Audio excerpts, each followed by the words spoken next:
আসসালামু আলাইকুম। আসার মিনি কিচেনে সকল বন্ধুদের স্বাগত জানিয়ে শুরু করছি। আজকে আমি নিয়ে এসেছি একদম নতুন ও ইউনিক সুস্বাদু কড়াইশুঁটির একটি রেসিপি। এই রেসিপিটি আপনারা যদি বাড়িতে একবার বানান, আমি গ্যারান্টি দিয়ে বলতে পারি সপ্তাহে 2 থেকে 3 বার অবশ্যই আপনারা বাড়িতে বানাবেন। এতটাই টেস্টি হয় এই রেসিপিটি, আর বানানোও কিন্তু খুবই সহজ। তো চলুন কড়াইশুঁটির এই নতুন রেসিপিটি দেখে নেওয়া যাক। আর যারা নতুন বন্ধু আমার ভিডিওটি দেখছেন, ভালো লাগলে অবশ্যই একটা লাইক দিয়ে আমার চ্যানেলটি সাবস্ক্রাইব করে আমার সাথে থাকবেন। এখানে আমি 200 গ্রামের মতো কড়াইশুঁটি নিয়েছি, আর কড়াইশুঁটিগুলো আমি ছাড়িয়ে খুব ভালোভাবে ধুয়ে পরিষ্কার করে নিয়েছি। আর আপনারা চাইলে কড়াইশুঁটির পরিমাণটা বাড়িয়ে নিতে পারেন, আমি আমার প্রয়োজন অনুযায়ী নিয়ে নিয়েছি। এখানে আমি একটা বাটির মধ্যে 4 চামচে 5 চামচ বেসন নিয়েছি, ওজনের পরিমাণে 50 গ্রামের মতো হবে। বেসনটা আমি এখন ব্যবহার করছি না, বেসনটা আমি পরে ব্যবহার করব। তারপর এখানে আমি একটা মিক্সিং জার নিয়েছি, জারের মধ্যে আমি কড়াইশুঁটিগুলো নিয়ে নিচ্ছি। তারপর আমি এখানে দিয়ে দিচ্ছি 3টে কাঁচা লঙ্কা, আর প্রয়োজন অনুযায়ী আদা 2 টুকরো ছোট করে নিয়ে নিয়েছি, আর 5 কোয়া রসুন, আর দিচ্ছি 4 চামচে 1 চামচ গোটা কাঁচা জিরে, আর খুব অল্প পরিমাণে নুন, আর দিয়ে দিচ্ছি ছোট বাটিতে 1 বাটি পানি মিক্সিং করার জন্য। খুব বেশি পানি দিলে হবে না, তাহলে পেস্টটা কিন্তু নরম হয়ে যাবে। পেস্টটা একটু গাঢ় করেই করতে হবে। তারপর আমি ঢাকনা দিয়ে এটা একটা পেস্ট বানিয়ে নেব। তারপর দেখুন কড়াইশুঁটিটা আমি খুব মিহি করে একটা পেস্ট বানিয়ে নিয়েছি, গাঢ় করে, খুব পাতলা পেস্ট করিনি, অল্প পানি দিয়েছিলাম তার জন্য। দেখুন মিহি একটা পেস্ট তৈরি হয়ে গেছে। আর এখানে আমি যে বেসনটা নিয়েছিলাম সেই বেসনটা এখন আমি অল্প অল্প করে দিয়ে খুব ভালোভাবে কড়াইশুঁটির পেস্টের সঙ্গে মিশিয়ে নেব, যাতে বেসনের দলা পেকে না যায়। তার জন্য আমি দেখুন চামচ দিয়ে খুব ভালোভাবে অল্প অল্প করে দিয়ে পেস্টটা বানিয়ে নেব। বেসনটা আমি দেখুন খুব ভালোভাবে কড়াইশুঁটির পেস্টের সঙ্গে মিশিয়ে নিয়েছি, আর এখানে আমার পুরো বেসনটাই লেগে গেছে। এখন আমার পেস্টটা খুব ভালোভাবে মেশানো হয়ে গেছে। এখানে আমি একটা ছোট থালা নিয়েছি, প্লেন থালা, আর আমি এখানে 1 চামচের মতো সাদা তেল দিয়ে দিলাম। দিয়ে তেলটা আমি পুরো থালার মধ্যে খুব ভালো করে ব্রাশ করে নেব। থালাটা আমি খুব ভালোভাবে পুরো থালার মধ্যে তেলটা ব্রাশ করে নিয়েছি। এখন আমি কড়াইশুঁটির পেস্টটা থালার মধ্যে একটা চামচের সাহায্যে নিয়ে নিচ্ছি। তারপর আমি পুরো থালার মধ্যে পেস্টটা এইভাবে চামচ দিয়ে পুরো থালার মধ্যে ছড়িয়ে নেব। আর প্লেনভাবে পুরো থালার মধ্যে চামচ দিয়ে আমি দেখুন এইভাবে করে ছড়িয়ে নিচ্ছি। কড়াইশুঁটির পেস্টটা আমি দেখুন বেশ ভালোভাবে থালার মধ্যে প্লেন করে বসিয়ে নিয়েছি। এখন একটু ট্যাপ ট্যাপ করে দিচ্ছি যাতে ভালোভাবে বসে যায়। দিয়ে এখন আমি এটা ভাপ দিয়ে নেব। এইদিকে আমি একটা কড়াই বসিয়ে দিয়েছি 1 কাপ পানি দিয়ে, গ্যাস অন করে, আর একটা এরকম স্ট্যান্ড দিয়ে দিলাম। তারপর আমি কড়াইশুঁটির যে পেস্টটা থালার মধ্যে নিয়েছিলাম সেটা বসিয়ে দিলাম ভাপ দেওয়ার জন্য। আমি ঢাকনা ঢেকে দিয়ে প্রায় 20 মিনিটের মতো রান্না করব। আর মাঝে মাঝে চেক করে নিতে হবে, নিচের পানিটা কমে গেলে আবারও পানি দিয়ে দিতে হবে, নাহলে কিন্তু খুব ভালোভাবে পেস্টটা সেদ্ধ হবে না। তো যতক্ষণ অবধি খুব ভালোভাবে এটা সেদ্ধ হয়ে যাচ্ছে ততক্ষণ আমি রান্না করে নেব।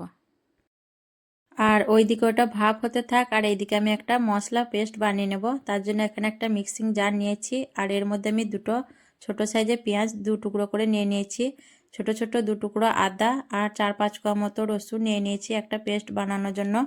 আর এখানে আমি নিয়েছি 2টো ছোট সাইজের টমেটোটা আমি আলাদা করে পেস্ট বানিয়ে নেব। 20 মিনিটের মতো রান্না করার পর আমি ফিরে এলাম। ঢাকনাটা আমি খুলে নিচ্ছি। দিয়ে আমি গ্যাসটা অফ করে দেবো এখন। আর পুরো পানিটা আমার কিন্তু একদম টেনে গেছে, আর যে পানিটা দিয়েছিলাম তার মধ্যে হয়ে গেছে, আর পানি লাগেনি। এখন আমি একটা ছুরির সাহায্যে চেক করে দেখে নিচ্ছি, কিন্তু খুব ভালোভাবেই দেখুন সেদ্ধ হয়ে গেছে, ছুরির গায়ে লেগে যাচ্ছে না। এখন আমি খুব সাবধানে থালাটা কড়াই থেকে নামিয়ে নেব।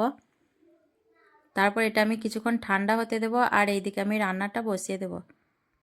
রান্নার জন্য আবারও আমি গ্যাস অন করে কড়াইটা ধুয়ে বসিয়ে দিয়েছি। দিয়ে দিচ্ছি পরিমাণ মতো সর্ষের তেল। তেলটা খুব ভালো করে গরম হয়ে আসলে তারপর আমি ফোড়নের জন্য দিয়ে দিচ্ছি 2টো এলাচ, 1 টুকরো দারচিনি, 2টো তেজপাতা, আর ছোট চামচে 1/2 চামচ গোটা কাঁচা জিরে। আমি ফোড়নটা একটু নেড়েচেড়ে ভেজে নেব যতক্ষণ না ফোড়ন থেকে একটা সুগন্ধ বেরিয়ে আসছে। ফোড়নটা আমি খুব ভালো করে ভেজে নিয়েছি। তারপর এখানে দিয়ে দিচ্ছি পেঁয়াজ আর আদা রসুনের পেস্টটা। আমি নেড়েচেড়ে খুব ভালো করে তেলের সঙ্গে কষিয়ে নেব, যাতে কাঁচা আদা রসুন এবং পেঁয়াজের গন্ধটা না থাকে। আমি 1-2 মিনিটের মতো পেঁয়াজটা খুব ভালোভাবে কষিয়ে নেব। পেঁয়াজটা খুব ভালোভাবে আমি কষানোর পর দিয়ে দিচ্ছি টমেটোর পেস্টটা, যে টমেটো পেস্টটা আমি বানিয়ে রেখেছিলাম। দিয়ে আবারও আমি নেড়েচেড়ে খুব ভালো করে টমেটো পেস্টটা কষিয়ে নেব, যাতে কাঁচা টমেটোর গন্ধটা না থাকে। আর যারা এই রেসিপিটা নিরামিষ খেতে চান তারা কিন্তু পেঁয়াজ রসুনটা বাদ দিয়ে করতে পারেন, শুধু টমেটো পেস্ট দিয়েই করে নেবেন। পেঁয়াজ টমেটো আমি খুব ভালোভাবে কষিয়ে নিয়েছি। এখন আমি এর মধ্যে কিছু মশলা অ্যাড করব। দিয়ে দিলাম খুব অল্প পরিমাণে নুন, খুব অল্প পরিমাণে হলুদের গুঁড়ো, 1/2 চামচ লঙ্কার গুঁড়ো, ঝালটা যে যেমন খাবেন সেরকম দিবেন, 1/2 চামচ ধনিয়া গুঁড়ো। আমি নেড়েচেড়ে আবারও খুব ভালোভাবে মশলাটা কষিয়ে নেব, যাতে মশলার কাঁচা গন্ধ না থাকে। মশলা আমি খুব ভালোভাবে কষিয়ে নিয়েছি, দেখুন মশলা থেকে তেলটাও ছেড়ে দিয়েছে। এখন আমি ছোট বাটিতে 1 বাটি আর অল্প পানি দিয়ে দিচ্ছি। দিয়ে আমি নেড়েচেড়ে খুব ভালো করে ঝোলটা মিশিয়ে নেব মশলার সঙ্গে। তারপর আমি ঢাকনা ঢেকে দিয়ে 2 মিনিটের মতো রান্না করে নেব, তাহলে মশলাটা খুব ভালোভাবে কষানো হবে। আর এইদিকে দেখুন এটা খুব ভালোভাবে ঠান্ডা হয়ে গেছে আর আমনি উঠে আসছে, দেখুন সাইডটা উঠে গেছে। এখন আমি একটা ছুরি দিয়ে এটা লম্বা লম্বাভাবে চারকোনা শেপ দিয়ে কেটে নেব। আপনারা চাইলে যে কোনো শেপ দিয়ে কেটে নিতে পারেন, আমি চৌকো শেপের কেটে নিচ্ছি। আর দেখুন আমনি উঠে আসছে, খুব সুন্দরভাবে উঠে গেছে, নিচে তেল বিরাজ করেছিলাম তার জন্য।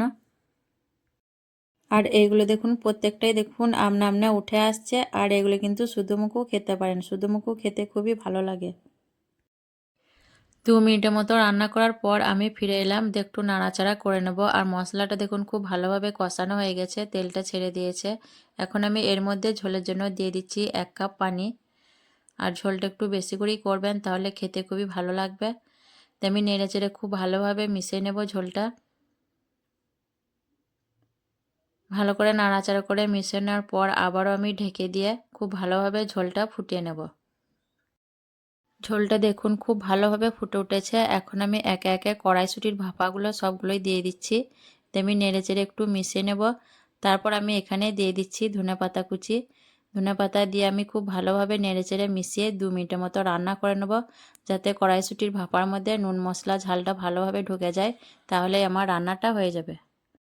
2 মিনিটের মতো রান্না করার পর দেখুন ঝোলটা কতটা লবণীয় হয়েছে দেখতে। আর এই রেসিপিটা ভাত, রুটি, পরোটা সব কিছুর সঙ্গে খেতে পারবেন। আর খুবই টেস্টি হয় খেতে এটা।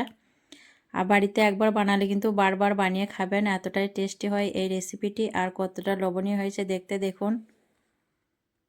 আজকের এই কড়াইশুঁটির নতুন রেসিপি কেমন লেগেছে অবশ্যই কমেন্টে জানাবেন। ভালো লাগলে লাইক করবেন, শেয়ার করবেন আর আমার চ্যানেলটি সাবস্ক্রাইব করে আমার পাশে থাকবেন। আসবো আবারও অন্য কোনো রেসিপি নিয়ে। সকলে ভালো থাকবেন, সুস্থ থাকবেন।